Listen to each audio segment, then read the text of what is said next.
What's going on today, everybody? I am Troy from Arxon Media. Now, if you're like me, when you see a new game being advertised, and at first you're like, man, that looks really good, or if you're like, I'm a little questionable about it, I might play it, might not, I need something to kind of tip me in one way or another, you have a couple of questions on your mind, namely, what's the story? What does the gameplay look like? The graphics? Was this made with care? Is it glitchy? But there's a lot of layers coming for Kingdom Come Deliverance 2, which is a pretty highly anticipated game, and a lot of questions are going around. Are there a lot of modern-day socio-political agendas being shoved into the 1400s? Or is the gameplay really good? Does the story make sense? Is it wokeified?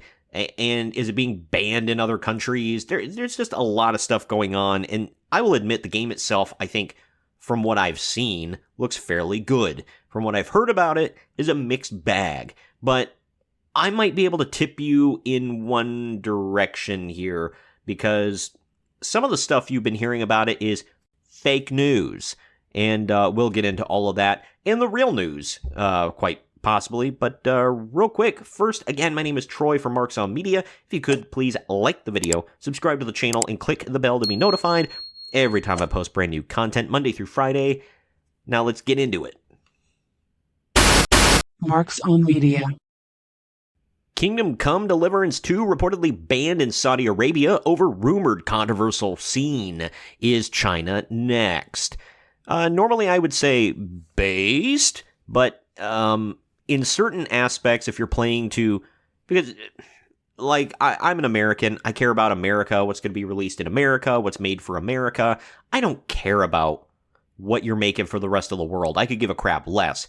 But then again, I'm not the maker of a video game that needs to be distributed to the rest of the world. So if you do get banned in a big place like the Kingdom of Saudi Arabia, which has a lot of game players, has a lot of people in it, or China, which is a giant country with tons and tons of people, huge market, second biggest in the world.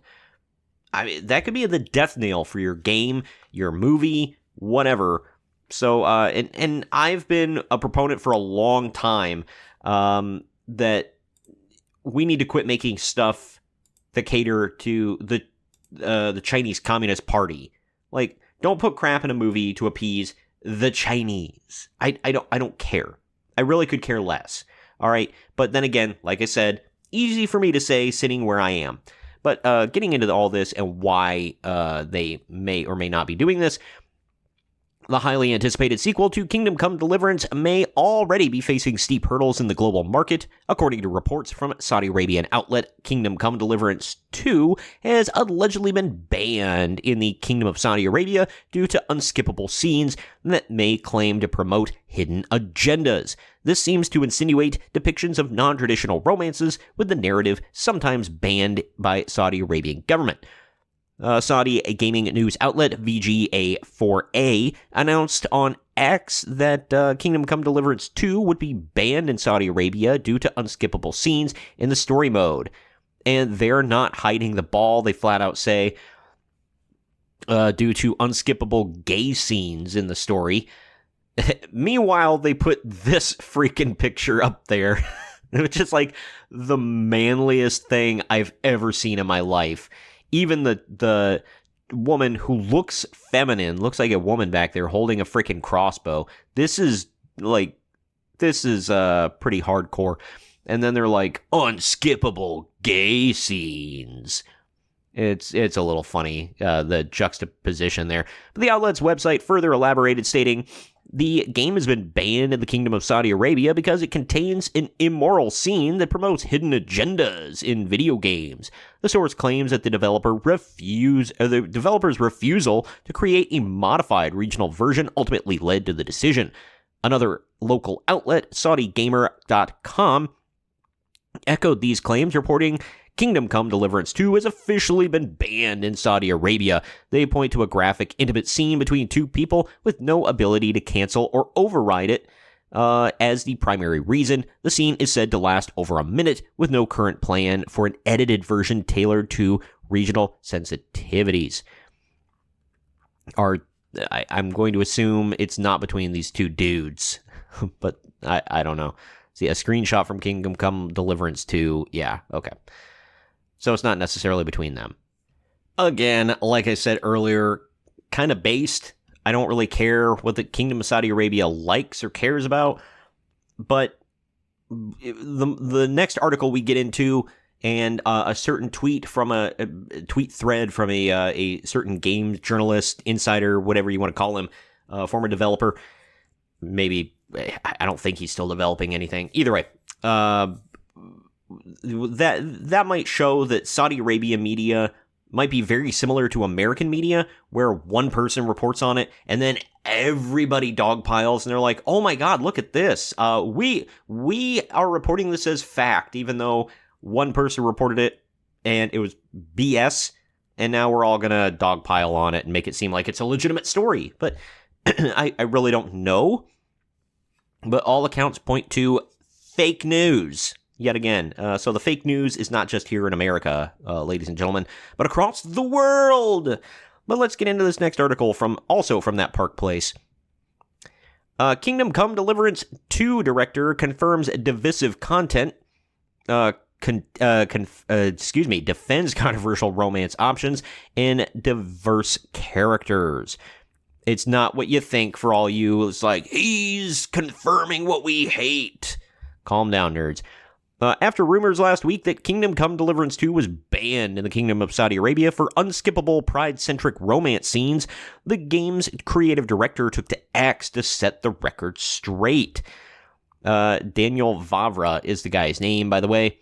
Getting into the meat of it, he said, in a detailed response, Vavra debunked reports that Kingdom Come Deliverance 2 was banned in Saudi Arabia due to unskippable scenes. Quote, there are no unskippable cutscenes in our game, he said. Anybody who claims otherwise never played them. He further clarified that no country, to his knowledge, has banned the game. So I would think he would know. I'm just guessing.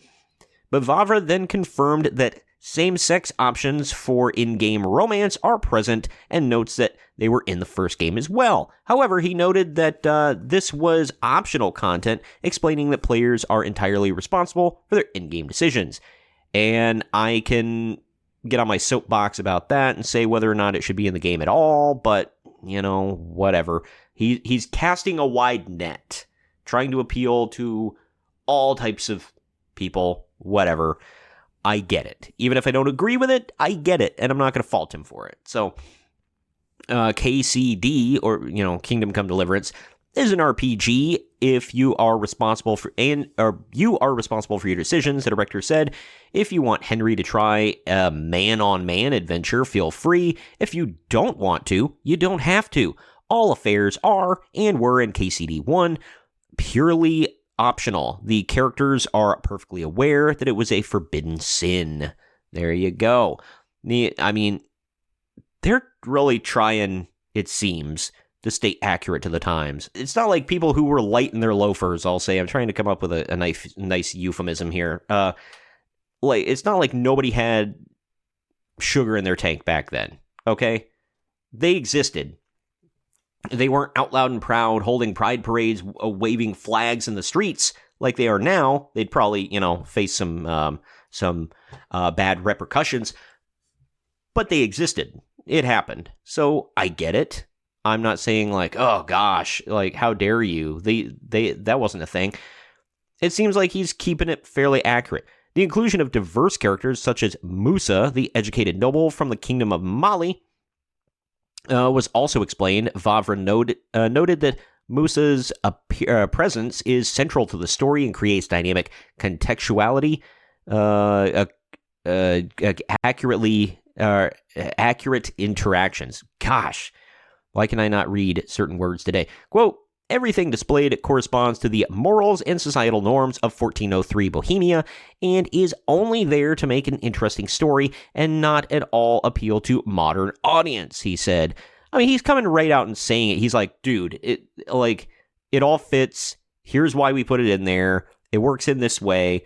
And I'm not doing it to appeal to modern sensibilities. Like, he flat out says it, which is more than most people do. They're like, well, so what if it does, and he explains it all. He's got a big X thread. But now we get down to Grummz, or Mark Kern, the former World of Warcraft team lead, who we're going to go to X for this one. He actually put like a whole thread, but I'm just going to get to this first part. He said, breaking. No, Kingdom Come Deliverance is not woke.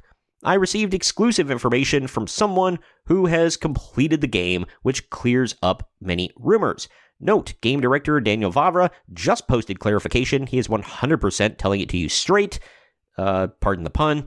According to this player who wants to clear the air so the game can succeed, this is exact content from the game's main story, not all side quests completed. A thread continued. I'm not going to get into all of that, but there you have it. Mark Kern is very tough on games. He picks them apart piece by piece, and if there's anything that even has like a little whiff of woke, he freaking dogpiles it and tears it apart all and just soils their name all over social media. So if Mark Kern is coming out and saying, "Hey, whoa, everybody, the game isn't woke," I believe him. I take him at his word for that one. But getting into this final story here, just really quick to wrap things up. Kingdom Come Deliverance 2 director Daniel Vavra attacks YouTuber who was defending his game. He couldn't just let it go. Grifter comment backfires big time as allies turn on Warhorse Studios. Here we go. Daniel Vavra stirred controversy when he referred to a popular YouTuber as a grifter this week. I love that term. Everybody's a grifter nowadays. The controversy surrounding Kingdom Come Deliverance 2 have taken a sharp turn as Warhorse Studios co-owner Daniel Vavra finds himself embroiled in a public feud with popular YouTuber Rev Says Desu. I've seen some I wonder, because it's a VTuber. I wonder if it's a dude pretending to be an anime girl. But anyway, ironically, the clash stems from a video in which Rev defended the game against accusations of wokeness, yet Vavra's aggressive response has only fueled further backlash. Oh, man. Look at that. And here's the video. Woke Kingdom Come Deliverance 2 backlash results in mass pre-order refusals, or refunds, rather. You can watch the video there if you click the link below. As developer loses trust, whatever. And here's what Vavra said. Another grifter, no, our pre-orders haven't dropped because of backlash. The sold returned copies ratio is to the same as it was. What happened is the preview hype was naturally waned and 9 massive discounted games entered the chart. Monster Hunter is down as well. Yeah, so there you go. Call them a grifter. I mean, was it a little clickbaity? Maybe. Probably. It's kind of the game. Rev, known for his fair approach, it is a dude, good lord, to gaming controversies, responded with professionalism, pointing out the irony of being attacked for a video that defended the game. They said, labeling me a grifter in a video where I defend your game from being labeled woke over a rumored gay scene is wild. Yes, people canceled pre-orders. Many did because you won't address the actions of the community manager's code of conduct posted on Steam. Even now, you still avoid the issue entirely. Yes, your game has a lot of pre-orders, but it would have had more if you didn't tiptoe around valid concerns about the actions stemming from your parent company. Seeing you crash out over something pointing this out is exactly why people are losing trust in you. Oh my gosh. Well, sorry, but maybe don't use titles with phrases like massive exodus to avoid confusion. Rev came back and said, I didn't use that phrase. You have the data for pre-order cancellations. I do not. I can only form an opinion based on my own observations, and as I showed in my video, there are many people on Twitter, Steam, and other platforms canceling their pre-orders as a result of various reasons, even some I thought were unreasonable. And now, ironically, more people are announcing that they have canceled their pre-orders as a result of these posts attacking me. I understand a lot of people are hounding you recently, but I was not one of them. This was a mistake. Yeah, sometimes... Let me see. Is that the end of the battle? Let's see. Here's another one. He titled Kingdom Come Deliverance 2 director attacks me for defending his game. Yeah, there you go. My goodness. He previously... Vavra's aggressive approach has sparked outrage among content creators who were previously supportive of Kingdom Come Deliverance 2, including Smash JT, Veridark, and Grummz. Yeah, it's... Dude, bad move, bad look. You know, they say sometimes it's better to be thought of a fool and close your mouth than to open your mouth and remove all doubt. Well, he opened his mouth and removed all doubt. He looks like a complete doofus. All the goodwill that he built up previously by saying, by explaining things logically, and was like, first of all, we're not banned in any country. Second of all, yes, like, it's a role-playing game. You have a lot of options of stuff to do, but it all makes sense in the context of 1402, 1403, whatever the F. And he built up this goodwill trying to be transparent about the game. And I like that. And it looks like a decent game. But then he's attacking people for the littlest of things and getting into a flame war with a very popular YouTuber. Like, not cool, dude. And now you got people like Smash JT and Veridark, who are also very popular game YouTubers and bloggers, whatever. You're getting them dogpiling on you, sticking up for Desu there, or Rev, whatever you want to call him, Rev. It's nuts. It's not a good look, and you may be losing a lot of goodwill that you built up on your own. But either way, that is all I got here. If you guys want to comment down below and let me know what you think about all of this, I would love to converse with you, and I'll think about picking this one up. I got to try out the first game first, check it out, see what it looks like, and all that. But I'm busy now with Elden Ring, which is frustrating the piss out of me. I'm not the greatest gamer, so I love games. I'm not the greatest gamer. I'm very mid. But anyway, comment down below with that. If you want to read these articles, I'll link them down in the video description. And if you could, please share this video around to everyone you know. Please like the video, subscribe to the channel, and click the bell to be notified every time I post brand new content. I am Troy from Arxon Media, and we'll see you next time.